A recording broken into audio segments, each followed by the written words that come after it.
Please welcome ang ating pong third income sharer. Walang iba kundi si GL na Ome Kobori.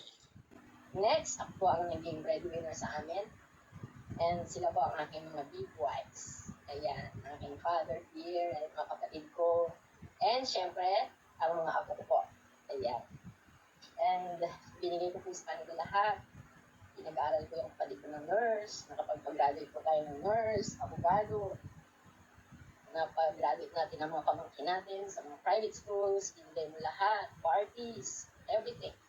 Cars. Lahat po ng kabataan ko, ginugod ko sa kanila. 50 years old po ako nung pumasok dito. Hindi po ako techie, hindi ko alam ang PowerPoint, hindi ko alam ang copy-paste, Google Meet. Ano yan? Wow! Ang tanda-tanda ko na ito pala yung pag-aaralan ko. No? Hindi po dahilan ang matanda ka na. Hindi po dahilan na Jurassic ka. You can do this basta kaya niyo pong pag-aralan at susundin niyo po. And andyan naman po si GPT. Diba? How to. Itanong niyo po lahat yan kahit na kanino. And this is my struggles.